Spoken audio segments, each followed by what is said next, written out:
In this chapter, we're going to be looking at regression, and in general, regression is the idea of trying to fit either an equation or a model to a set of data. And so frequently that data has some input variables, either one input variable or multiple input variables, and we're trying to use that one or multiple input variables to approximate or predict or model an output variable.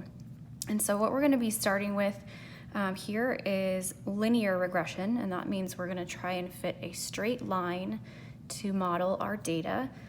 So I want to review first a little bit about linear relationships, so this should be a review. So we're told here to start off with that a linear relationship between two quantitative, so those are numeric variables, can be modeled using the equation y equals a plus bx, and you might have seen this in like an algebra class as y equals mx plus b. Okay. In either case, it doesn't really matter the notation. In either case, the coefficient in front of the x term, so m over here, or in the statistics model form, it's the b. Whatever that coefficient is in front of the x, that represents your slope. And then the constant term, so a here, or that would have been b over here, is the vertical intercept, also called the initial value. Also, some things to note, we call x here our independent variable or our input, and then y is the dependent variable or our output. So I have here just a summary for you about slope and just remembering what the sign of a slope means about the direction of the line. So if we have a line that is increasing from left to right, that's going to have a positive slope. If our line is decreasing from left to right, that's a negative slope. If we have a perfectly horizontal line, that's going to have a slope of 0 versus a vertical line, which is going to have a slope that doesn't exist or is undefined. Okay, so most of the cases we're going to see in statistics are the first two cases, either a positive slope or a negative slope. And so we're going to continue on down here. The basic startup here for this chapter is that we are going to look at two variables, so an input variable x and output variable y, and we're going to plot those two variables in a scatter plot. So that's just like plotting ordered pairs x, y in a plane. And in that scatter plot or scatter diagram, we are going to have a horizontal axis and a vertical axis. Our independent variable, so that's the predictor variable, the input variable, that's x, is going to go on the horizontal axis. And then our dependent variable, also called the response variable or the output variable or y, that's going to go on the vertical axis. And then what we're doing is we're looking to see if there looks to be some visual relationship between the two variables. And like I said before, we are focused in this chapter on a linear relationship, so we want to see if the pattern of those points looks linear. So I have here at the bottom of the handout some questions to consider when you're looking at your scatter plot. So you're going to want to ask yourself what happens to the values of the independent variable, again that's x, as the values of the dependent variable, that's y, increase. Okay. And then we are also going to ask ourselves, are the points closely clustered about a line or are they scattered? Also, they might be in some other shape, so they might be taking the form of something that looks exponential or logarithmic, but in our case, we're looking for a line. And then are there any points that deviate or fall outside of that apparent pattern? So those are some things we're going to look at. We are going to go ahead and look at the next page of our handout here, where I've given you an example of a scatter plot. So here the scatter diagram shows the vertical SAT score and the math SAT score for a sample of 51 high school students. So what I want to make sure we notice is that our sample size is 51. We have 51 individuals. We're collecting data on two different variables for that same group. So for each student, we're finding out their verbal SAT score, their math SAT score, and then we're plotting a point. So each point here represents one individual student's SAT score for verbal, and SAT score for math. And you can see as we look kind of at the general trend here to those points, that they do look like they formed a somewhat linear pattern. Okay, so that's what we're going to focus on first, is plotting our data with a scatter plot and determining if it looks linear. So the example that we have next, the scatter plot, is not given to you, but the original data set is. So this is a data set on the number of years of education for individuals and their annual income. And so what we're doing is we're looking to see if there is a relationship between years of education and annual income in thousands of dollars. We could do this by hand, but we're gonna do it in the calculator. That's my recommendation for you guys. First thing I want us to look at here is which variable is going to go where. So usually when they're giving you data in a table like this, whatever they're giving you first is your independent variable, so that's X, and then whatever they're giving you second is your dependent variable, that's Y.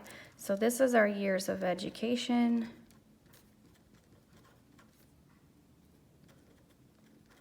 On the horizontal axis, and then our annual income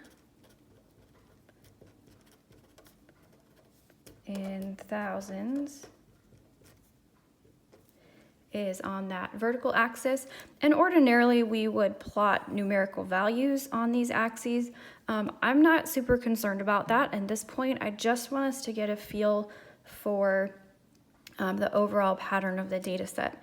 So we're going to go ahead and go to the calculator. Okay. And what we're going to do is we are going to enter our data into our lists. So we've used those lists before.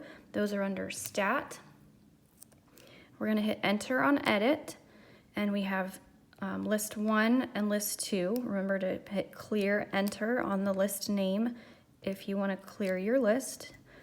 And so into List 1, we're going to put all of our X values. So those are years of education. So we've got 12, 14, 15, 16, 16 again, 18, 20, 22, and 24. And then into List 2, we're going to enter our Y values. Those are annual income in thousands of dollars. So we have 28,000, 24,000, 47, 63, 52, 91, 93, 112, and 150. And once you've got your X values in the List 1 and your Y values in List 2, we need to turn on the stat plot, and then we need to look at a scatter plot. So the way to turn on the stat plot is we're gonna, right here, we're gonna hit the second key, and stat plot you can see is a second function on the Y equals key. So we hit second stat plot. On plot 1 there, we're gonna hit Enter, and you can tell right now it's set to off. We wanna hit Enter on. Scroll down and make sure that you hit Enter on the first graph. This does lots of different types of graphs, but the one we want is that scatter plot, which is first. You can check to make sure we put our X list in List 1 and our Y list in List 2. And as soon as you've got that turned on, next you're gonna hit the zoom key along the top, and we're gonna scroll down to zoom 9, which is zoom stat. So a lot of students are just going to hit graph at this point, and they're not going to see anything because the window wasn't going to match what the data set we entered looked like. So if you hit the zoom key and scroll down to zoom stat, it will fit a nice window based on this data you entered into List 1 and List 2. At this point, you can hit Enter, and you get here your scatter plot. And so that scatter plot is what we would want to roughly sketch on the page, okay? So again, when I'm asking you guys to do these scatter plots, I am not super picky about the scaling for the first time. Usually I am. I just want to get an overall feel for the pattern of the data. This one asks us, do the two variables appear to be linearly related? Basically what that's asking is if we look at the trend of these points, does it look like they fall in a linear pattern? And I hope we would all agree that the answer there is yes. The points